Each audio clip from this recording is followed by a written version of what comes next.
Hi, it's Grandpa from Grammy and Grandpa Read, and today's book is The Ninth Night of Hanukkah by Érica Perl and illustrated by Shahar Kober. It is a sterling children's book. So here we go.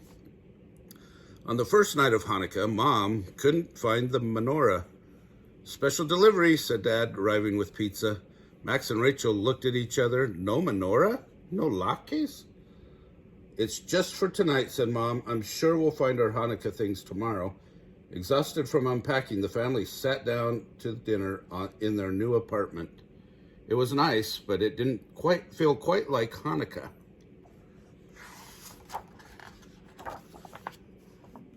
On the second night, the missing menorah still hadn't turned up. Should we go to the store, asked Max. No, we'll find it soon, said Rachel. Besides, I have an idea for tonight. Rachel made a beautiful menorah. Max helped her decorate it.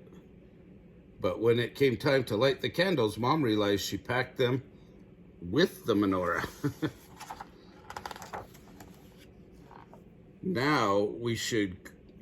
Should we go to the store, asked Max. Mom checked her watch and shook her head. Everything's probably closed by now. Max and Rachel convinced Mom to let them ask one neighbor. They knocked on 2C right next door and explained the situation. Mrs. Mendez, would these work? She asked. Maybe, said Rachel. Dad lit the shamash. Max and Rachel each used it to light a candle. Then Max and Rachel both got presents. It was nice, but it didn't feel quite like Hanukkah. On the third night, Dad offered to make lock case. He just needed to find his lucky lock key pan. As Dad searched through box after box, Max followed his nose downstairs to 1B, where he met Joe, the super. Welcome to the building, said Joe. Need anything? Let me know. Anything? Asked Max, eyeing the steaming platter. Joe happily shared. It was nice, but it didn't feel quite like Hanukkah. On the fourth night, Max said, let's play dreidel. One problem, no dreidel. I'm beginning to think one of our boxes got lost, said Dad. So Mom called the moving company, and Max and Rachel set out to find a dreidel. The Watson twins, who lived upstairs in 3B, didn't have one, but they did have a toy that could spin and spin. It was nice, but it didn't feel quite like Hanukkah. On the fifth night, Max and Rachel figured out a way to play dreidel, which meant they needed gelt. No chocolate coins, but I do have these, said Mr. Patel in 4A. It was nice, but it didn't feel quite like Hanukkah. On the sixth night, Rachel wanted to have a Hanukkah sing-along, but Mom's guitar hadn't arrived yet. Gigi has one, shouted the Watson twins, running up to 5C. It turned out they were almost right. Mom taught Gigi the chords to Rock of Ages, and everyone sang. It was nice, but it didn't feel quite like Hanukkah. On the seventh night, Max and Rachel discovered they were missing something else. How do you wrap a present without wrapping paper? On their way outside, they saw Dr. Lee reading in the lobby. When they asked him where to buy wrapping paper, he handed them the comics. Try using these, suggested Dr. Lee. So they did. It was nice, but it still didn't feel quite like Hanukkah.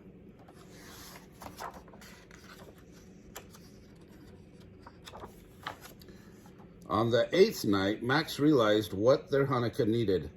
Jelly donuts. It took knocking on several doors, but finally Max got his jelly from the twins' mom in 3B. Just not in donut form. That was nice, said Rachel as they walked downstairs. Max took a big bite and finished her thought. Nom, nom, nom. Doesn't feel like Hanukkah. Hanukkah, he says. The next morning, there was a knock at the door. Special delivery, only this time it wasn't Dad or pizza, and it wasn't the long-lost box. Let's have a Hanukkah sing-along tonight, suggested Mom. Last night was the 8th night, Rachel reminded her. It won't be Hanukkah anymore. Maybe it should be, said Max, pointing. 9 candles, 9 nights. Rachel's eyes lit up. She whispered to Max. Max whispered back, and together they developed a plan. With a box of candles and a box of crayons, they set it in motion. That evening, Max and Rachel waited and waited. Maybe this isn't going to work, said Max. It'll work, said Rachel, sounding more confident than she felt.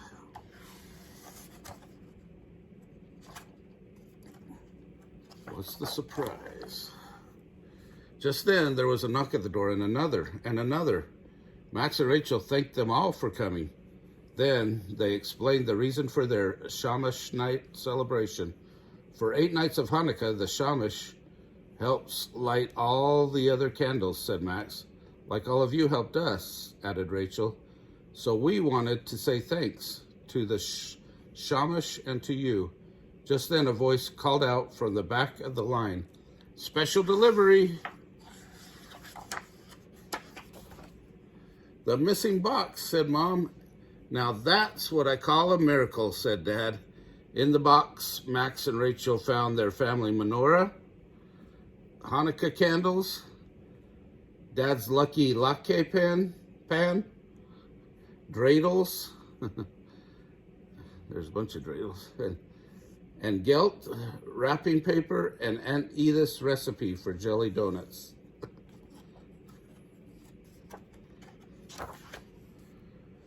So on the 9th night in their new home, Max and Rachel and their new friends talked and laughed and ate and played games and sang and danced by the light of many candles. It was nice, really, really nice. And best of all, it felt exactly like Hanukkah. Well, that's good that they finally got their box. Remember to smash our like button down below, subscribe to our channel, tell your friends, and watch the playlist for Hanukkah books.